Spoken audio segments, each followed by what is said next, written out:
Hello, today Angie Mon, Angela Gonzalez, Luis Diego León, Josué Mora, and me, Carla Uran, are going to talk about ReactOS. In this presentation, we'll explore its technical features, the current state of the project, its advantages and disadvantages, possible use cases, and a comparison with other operating systems to better understand ReactOS potential and limitations in today's computing landscape. ReactOS is an open source operating system that aims to provide a free and compatible alternative to Microsoft Windows, particularly the Windows NT architecture. And this project began in 1996 and has evolved with the goal of offering a platform capable of running Windows applications and using Windows drivers, but without the need for costly license of dependence of Microsoft commercial decisions. And the main objective of ReactOS is to recreate a Windows-like operating system, both in appearance and internal functionality, but under a free license that allows users to freely use, modify, and distribute. And this makes it especially appealing for environments with limited resources or running legacy software originally designed for older versions of Windows. Hi everyone, in this part of the presentation I will briefly explain the technical features of ReactOS. As a first part, we're going to talk about the architecture. In this part, ReactOS is based on the Windows NT architecture version 5.2. It replicates the same modular design, separating user mode from kernel mode, just like Windows.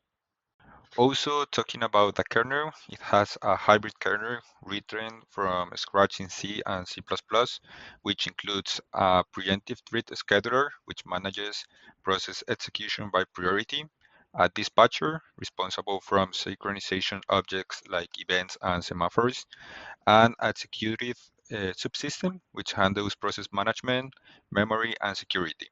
The architecture allows ReactOS to run many Windows programs natively.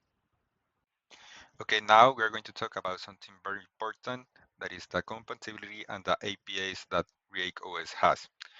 One of the ReactOS main goals is the binary compatibility with applications and drivers made from Windows Xperia and newer. To achieve this, ReactOS implements Windows libraries such as kernel 32.dll, user 32.dll, and GDI 32.dll. It also works closely with the Wine project to improve application compatibility. An experimental subsystem called Arwins combines components from Wine and ReactOS to improve Windows program stability. ReactOS includes several important components, as the Win32 subsystem, which runs Windows application in a native environment, the ReactOS Explorer, a graphical interface similar to Windows Explorer, and driver support for many Windows compatibility devices, making it usable on real hardware. And in the last part of this section of the technical features of the ReactOS, we can find the system requirements. In this part, we can see that ReactOS is lightweight and can run on modest hardware and is due to 5 basic requirements. The first one, we need a Pentium class x86 or x86-64 CPU, at least 64 megabytes of RAM. Ideally, it is recommended to have 256 megabytes, but with at least 64, it will work. Also, around 350 megabytes of this space. We ideally want to have the IDA or SEA disk space. Also, it supports the FAT16 or FAT32 file systems with experimental support for NTFS, and also it can be found from a CD or USB drive. So, to summarize this section of the technical features, we can find that ReactOS aims to recreate the core technical foundation of Windows while being completely free and open source. This means that its architecture, kernel, and compatibility make it a unique project in the world of operating systems. The project status. The project remains in a alpha state, meant for evaluation and testing. The system is partially functional but not recommended for production environments. Next, in terms of compatibility and limitations, React OS works well with multiple older Windows applications, which is a strong point. However, support for newer hardware remains limited. Despite the progress made, there is still work to be done to achieve full compatibility and robustness. Now we will analyze the main advantages and disadvantages of ReactOS. The first advantage is that it is open source and free. ReactOS is completely free with no licenses cost like Windows. The second advantage is Windows compatibility, as it's a low-running native Windows application without modifications or hardware drivers designed for Windows, facilitating the reuse of existing software. The third advantage concerns reduced technical requirements because it's work with more modest hardware that recent versions of Windows, giving them life the old equipment and consuming fewer resources.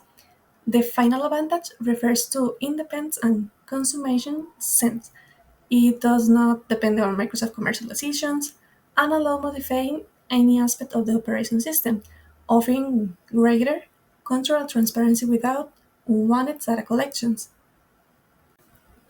Regarding disadvantages, we can mention that the first is that development is incomplete because it continues in alpha phase, presenting instability in everyday tasks. The second disadvantage is limited compatibility as it does not support a modern Windows application and has partial compatibility with recent hardware. Additionally, a reduced support is also disadvantage as there is a less availability of the professional technical support, a small community that Windows or Linux, and a scarcity of documentation experts. The last disadvantage to mention is slow development and legal changes as it are progressing more slowly. The commercial system to the fewer active developers and faces the need to implement compatibility without infringing patents or copyright. Well, so what use cases could ReactOS have in the future? The first replacement of Windows in the legacy environments. Even though Microsoft no longer supports Windows XP and Windows 7, many businesses like banks, factory, and critical infrastructure still rely on this old system because of their specialized software. This is where ReactOS could be a useful solution. It works with old programs and doesn't require expensive licenses. This means companies could operate their hardware without losing access to important applications. For example, the airport check-in system that still use software from the 2000s could switch to React OS without problems, maintaining compatibility with their existing application while eliminating expensive licenses fees. However, there are challenges. Running all systems in the virtual machine is still a more stable option for many companies. If React OS wants to be a real alternative, it needs better compatibility and most proof it can handle important tasks as other current solutions. Okay, the second ReactOS in developing countries. For schools and government offices in developing nations that still use an old computer, ReactOS offers an important advantage. It's completely free and works well outdated hardware. This could help save money while keeping important system running.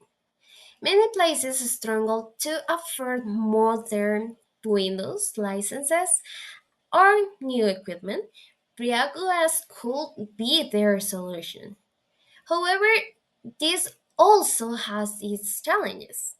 Most people in this country don't know ReactOS exists. Without a local support teams or proper promotion, organization may hesitate to try it. For ReactOS to succeed here, it will need training programs and better awareness campaigns to know to show how it can help save limited technology budgets.